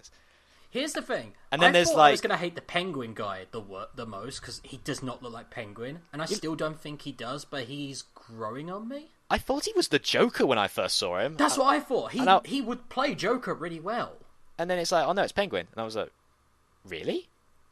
He's not Penguin. I still stay with that he's not Penguin, but I will say he is growing on me as an actor. I do think he's very good. I'll tell you what made me laugh when we saw Teenage Catwoman. God. I don't know why, but I just took one look at her and I was like, oh my god, that is so Teenage Catwoman. They have thought, let's take Catwoman and make her a teenager, which obviously they have to do, but it's like, it just makes me laugh because she just looks so generically teenager. Yep. And as soon as she popped on the screen, I just immediately says, I'm Catwoman. Not in that voice though. Also, I'm Catwoman. I'm not fond of Alfred's Cockney accent. Alfred's supposed to be like, yes, Master Bruce, that is certainly an idea. I suppose you're going to dress up as a bat and fight crime in the middle of the night. He's not meant to be all Cockney hard, like, come on, Brucey, let's go. God, bloody over here. I know, but it's Sean Pertwee, and I can't help but love that guy. Yeah, that's Sean Pertwee. I take back everything I said. I was going to say, that's John Pertwee's son. He's the son of a doctor. All I know about Sean Pertwee is that he was Colonel Raddick in Killzone. And even though I never played Killzone, I played Raddick in PlayStation Autos Battle Royale, and his voice was so cool. He's amazing. He's also, even though it's a really silly movie, it's also pretty awesome. He was in the horror movie Dog Soldiers, which was just brilliant. Is it one of those so bad it's good? It's not bad enough to be so bad it's good, but it's definitely good. You know, I know we're slightly getting off topic of the original point, but I obviously haven't seen it, so I can't completely pass judgment, but have you seen anything about the Flash TV show? I haven't, but I've been hearing loads of mixed. Yeah, I've heard that apparently it's not all that great. It's that and Constantine are coming out as well, aren't they? Oh, is that a thing? Constantine's a thing. I'll give DC I still credit. need to watch the pilot. I'll give DC credit for like trying to make TV shows out of its franchises, but too many. None of them are grabbing me. It's the opposite of Marvel. Marvel's got Marvel Agents of S.H.I.E.L.D. and soon to be the Betty Carter series. Oh, Peggy Carter, yeah. Peggy Carter. Oh God, where did I get it? Betty's the other one, but they got those two, and that's it. Can I point out DC's going with everything. Can I point out that I know a lot of people don't like Agents of S.H.I.E.L.D., but I still really like that show. I do. I think it's a decent enough series. It's flawed. It's definitely flawed, but it's got good things going for it. I watched the first episode of season 2, and the ending broke my heart. Oh my God, that was... When you find out about what happened, it's just like... What? Yeah. Oh, the feels. That was such a well done episode. It actually killed me, and I was just so like, I want to fucking kill Ward. I want to fucking kill him. Well, here's the thing. There are people who think that Ward's going to get like a redemption arc later, but I'm like, no, fuck that guy. Oh, fuck Ward. He only became interesting when he became the villain. But I was mortified. I was like, fucking what? Here's the thing. This was the problem with Ward. He came in, he was meant to be like, this is our no-nonsense tough guy. It's like, yeah, but we already have a tough person. It's Agent May. And Agent May is so much better. She's also played by Ming-Na Wen, otherwise known as the voice of Mulan. Hey. So, kinda awesome. But then Ward became interesting because it turns out, oh, he's a Hydra agent. Shit! And he works under Bill Paxton. Bill Paxton, holy shit. The funny thing about Bill Paxton is that when he first showed up, I was like, I bet he's evil. Then after a while, I was like, oh, maybe I was wrong. Maybe he's not evil. And then, shit, I was right the first time? I bloody called it. But yeah, no, I'm looking forward to where Agents of S.H.I.E.L.D. is going. Also, concerning Marvel news, all those movies they announced, right? Oh my God, it's so many. I've made this analogy so many times before, and I may have done it on a previous episode, but Marvel are like, DC is literally just sitting there going, yeah, we're going to try and maybe build a universe. We've got a Wonder Woman movie coming out maybe, and we might have a Justice League movie coming out in a few years. Marvel, meanwhile, just kicked down a door and went, do you want a Doctor Strange movie? There you go. Do you want a Black Panther movie? Cumberbatch. There you go. Do you want a Guardians of the Galaxy sequel? There you go. Do you want 3 Avengers movies? There you fucking go. Here's a Black Panther movie. Yes! Thank you. I will say this. I am looking forward to where it's going, but I do agree. Some of the guys over at That Guy with the Glasses have brought this up.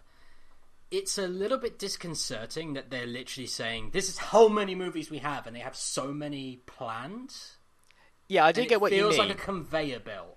It does almost feel like they're planning these a bit too much. Yeah. Like, they've literally just written all the ideas down and went, let's just do it now, and it's all going to feel very rushed and rather quite bad. Yeah. But in Marvel's defense, as far as I'm aware, most of the movies that they've released that are part of the Marvel Cinematic Universe have been at least decent. I know for the last few years, definitely. I know there were a lot of people that didn't like Thor 2. I know there were a lot of people that really didn't like Iron Man 3. I still haven't watched Iron Man 3, to be fair, so I can't comment. Neither have I. I will say, though, even though, like, I'm probably not going to see a lot of these Marvel movies, because, like, as I've said before, I've never been big on them, which is ironic. You, like, as somebody pointed out, you think you'd be into that, and I'm like, yeah, I don't know. Although, I am thinking that at some point I'm going to have to watch Guardians of the Galaxy. I want to see that just so much. And I will say, I will be seeing Avengers 2. Definitely. Have you seen the newest trailer? Oh god, yes, that's why I want to see it. There are no strings on me. I can't remember who said this, but somebody made a joke that the whole reason that Disney bought Marvel was solely so that they could put the "There Are No Strings on Me" song in the Avengers 2 trailer. I'd love if that was the truth. It definitely isn't, but that'd be so funny. The thing is, though, the Avengers 2 trailer got me hyped, but I watched it a second time and I thought, now that I think about it, a lot of these scenes are very disconnected. Oh, very. Like, you have no... I'm pretty sure most of them will be in, like, the first, 5 minutes, and that will be it.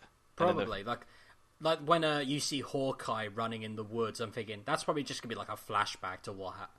Yeah. So, like, an earlier mission. It won't be the actual part of the movie. Which is good, I might add. I like that, because then it doesn't spoil the rest of the movie. I am liking Ultron's design as well, and I think James Spader is, going to do a fantastic job. Oh my god, the voice for him is awesome.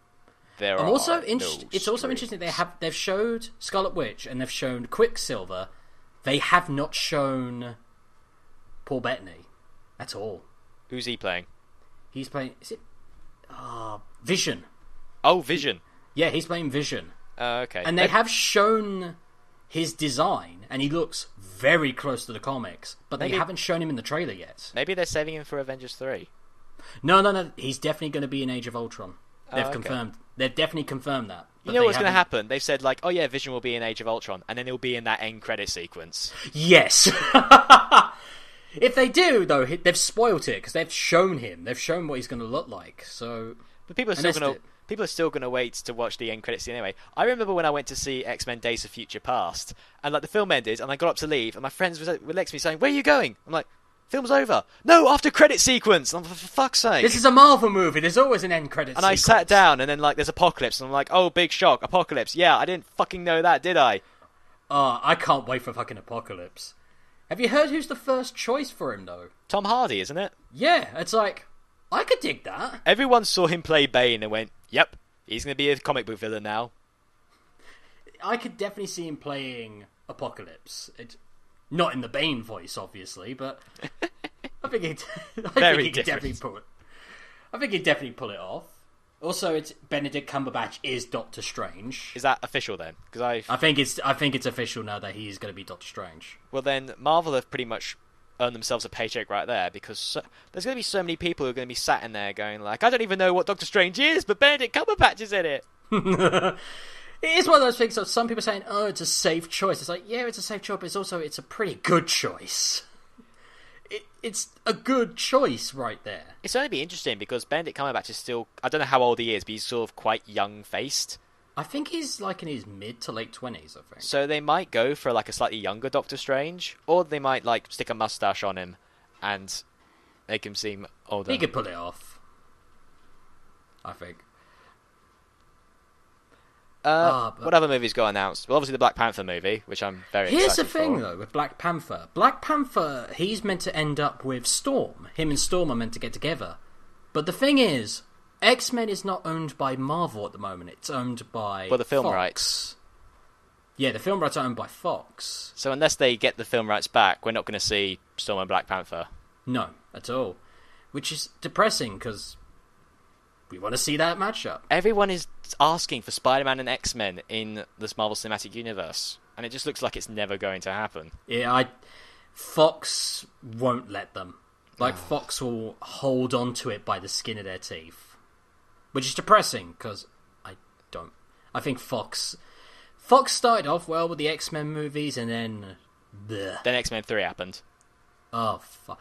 I will say this, though. Days of Future Past essentially retconned the entirety Oh, of it X-Men did, 3. didn't it? Yeah, it retconned the entirety of it. It was basically... Oh, I forgot about... basically him giving two fingers up to Brett Ratner, going, "Screw you for ruining my franchise." I completely forgot that ending. I remember watching it going like, okay, on the one hand it's retcon X-Men 2, which everybody loved, but on the other hand it retcon X-Men 3, which everyone hated, so... Swings and roundabouts. Yeah, Days of Future Past I enjoyed far more than I thought I would. Especially Quicksilver. Yeah, I've heard he was much better, considering... When you first saw the look of him, it was like, really? I was thinking to myself, oh god, I'm going to hate this character. And then I was like, okay, no, he's actually the best character in this movie. And as my friend pointed out, the only reason Quicksilver was written out midway through was because if they kept him around, his superpower's broken. Yeah, he could have solved pretty much everything. He could have solved everything. He could have just picked up Peter Dinklage right there and just take him off. Yeah. I heard Peter Dinklage wasn't in the movie much, which is depressing, considering he was meant to be a major character. I wouldn't say he was barely in it. I think he had because he was obviously the main antagonist, even if he himself wasn't aware of it. Obviously, I feel like he was in enough to justify, being a big name. I was about to say it's Peter Dinklage. Unless you're in Destiny, you can't go wrong with him. Yeah.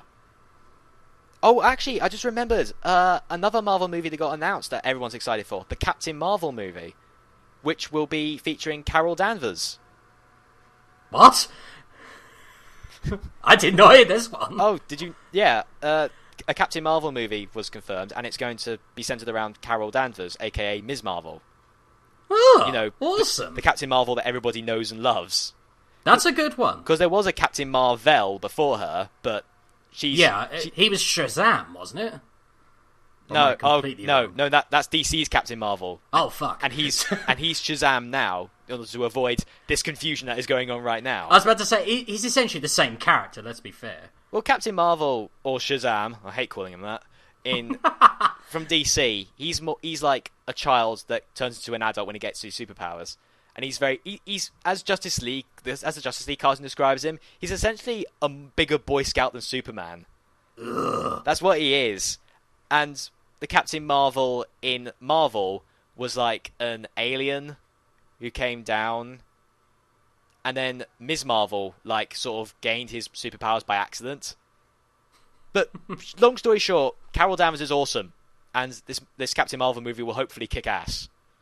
Well, good. It's nice to have a Miss Marvel movie. That's definitely going to be good, considering we're not going to get a Black Widow movie, which is a little bit depressing. Which a lot of people are very angry about. No, don't blame them, to be fair. I'm going to be honest here, and I'm probably going to anger a lot of people. I don't think Black Widow could probably hold a movie on her own. You see her more as she's a better secondary character. Yeah, she feels like more of a support character. She feels like the kind of character that we're not meant to know a lot about. Yeah, it's sometimes good to have the mystery. And since she's she's essentially Russian secret agent, a movie centered around her would essentially be like a James Bond movie or something. Unless they pit her up against... I'd be fine with that. Unless they do like an Agents of S.H.I.E.L.D. where they actually pit her up against people with superpowers. I like the fact that in Agents of S.H.I.E.L.D. they've introduced the Absorbing Man. Yeah, that was awesome. Which is kind of cool, although my dad's kind of annoyed me because as we were watching it, he was like, wait, so who's this guy? I'm like, well, he's Absorbing Man, because he absorbs any material. And he's like, but no, he isn't. Yes, he is. Look, he's holding on to that diamond and he absorbs it. Well, the diamond's still there. No, he just absorbs the material. So he's Diamond Man. No! Oh, explain. Perfect. I will say that I was kind of depressed they killed off Lucy Lawless. Is that who it was? Yeah, that was Lucy Lawless, aka Zeta. That was Lucy Lawless. Oh, okay. To be honest, and you're probably going to hate me for this, I'm kind of glad they killed those guys off, except for that one. Not because I didn't like them, but it was like they showed up, and I'm like, oh god, are these going to be main characters, and I'm going to have to learn their names now, aren't I? And then they died, and I was like, oh, thank god, I don't have to remember who they are. You evil man. Well, it was like, we've already got Skye, Coulson, May, Fitz. Hopefully Simmons will come back. Please come back, Simmons. Fitz needs you! How could you leave? And we got Ward. Fuck Ward. I want him to take that laser gate down and for someone to beat the shit out of him. Do you think someone's already done that? Well, no, because they've established in the first episode that, like, he's been committing self-harm on himself whilst he's been in there. Oh, that was quite dark, man. I was like, oh, okay. The only reason they really keep him around is for information. That's the only reason. Then shoot him out the airlock. Do what he did to Fitz and Simmons. Dump him in the middle of the ocean. Oh, what about the bits when Fitz did the airlock and it actually started to stop him breathing? That was like oh shit. It just makes me sad. And that's the mark of a good show. I like stuff that makes me get this emotional. It's definitely gotten better. It started off as good but heavily flawed, and now it's gotten really, really good. Well, to be fair, we've only seen one episode. I mean, I know there have been more episodes that have been shown in America and not over here. What, Series 2? Yeah. Have you seen more than I have? Yes. Okay, do not tell me what happens. Because episode 2's on tonight, and I'm probably not going to see it until some point this weekend. Enjoy. Thank you. You're gonna have fun. Oh god. I suppose that really sort of wraps things up, because I think we've pretty much gone through everything we wanted to talk about, and this episode is getting really long. We're almost hitting 2 hours. I think, considering it's Halloween, I think how we should end it is actually talk about what games people should be playing for this spooky time. Oh, okay. Yeah, that sounds cool. You go first. Okay. First off, I would actually list one of my favourite horror games of all time, and that is System Shock 2. This game is actually... the spiritual successor to this game is actually the Bioshock series. System Shock 2 blows them out of the water. It is absolutely terrifying, and even though it's quite old now, it actually makes it creepier, the low-res models. The monsters look even worse, and so far, just scared the living daylights out of you even more. And also it has the best villainess in a game, Shodan. If you think GLaDOS is creepy, I don't know why you would. If you thought she was creepy, Shodan brings it to a whole new level. And it's absolutely so good. It's on GOG right now for £1.50. You have no excuse not to play it.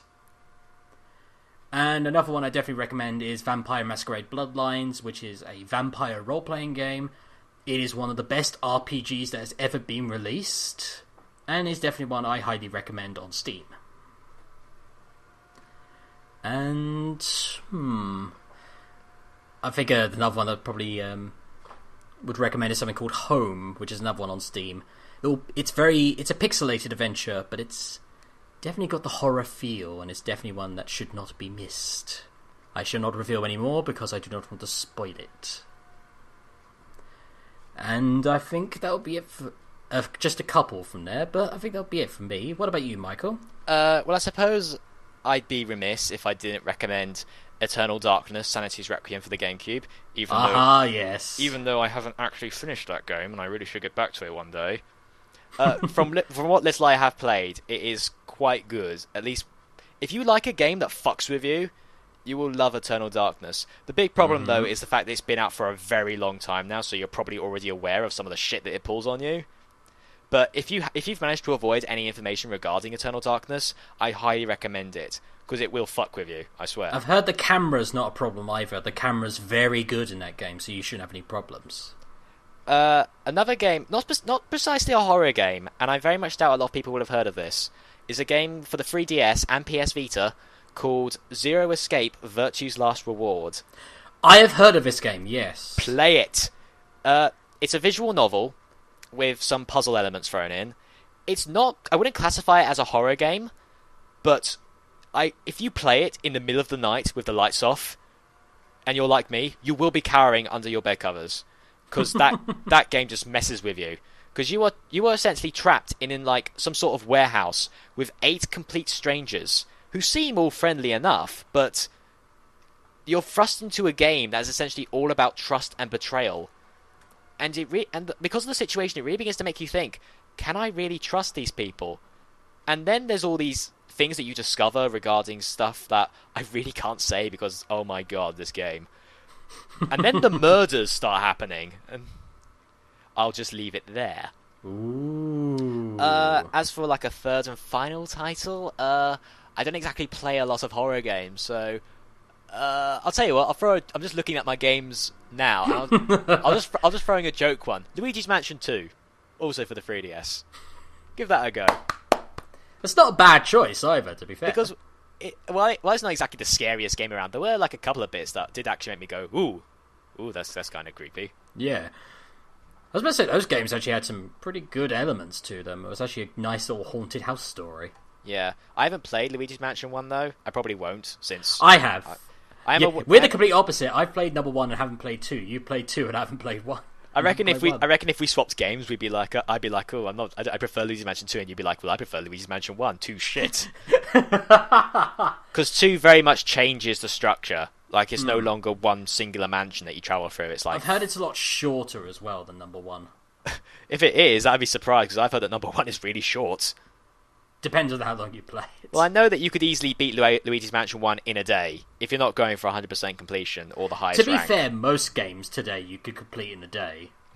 But that's a whole new level of problems video games have at the moment that will be saved for another time. My problem is that I've got so many games that are going to require more than one day. I've got the entire Mass Effect trilogy sitting up there that I haven't started yet. Oh dear. Have fun with that. And then there's Walking Dead Season 2 to get. And I've got Hyrule Warriors to still play through. And Smash Brothers is coming out. First world problems. There is... You're going to have fun with the Mass Effect trilogy. I hope so. Though, it depends. You may want to try and get some of the DLC. Well, it does come with like some of the free DLC, one of which I think is the Mass Effect 3 ending retcon. That should come with If they didn't, that'd be incredibly unfair, considering the original ending was bullshit. It's still bullshit, but they make it a little bit more palatable. So I was like, hey, remember the original Mass Effect 3 ending? Wasn't that bullshit? No, it wasn't bullshit. It still is! A lot of people try to say, oh, it wasn't that bad. Oh no, it really was that bad. It was. It was the biggest load of bullshit I've ever heard. I'm going to be deliberately contrarian. I'm going to get to Mass Effect 3's ending, and I'm going to say, I actually really liked that ending. You won't. We'll see. I know you, Michael. When you get to that end, you'll be like, what the fuck is this?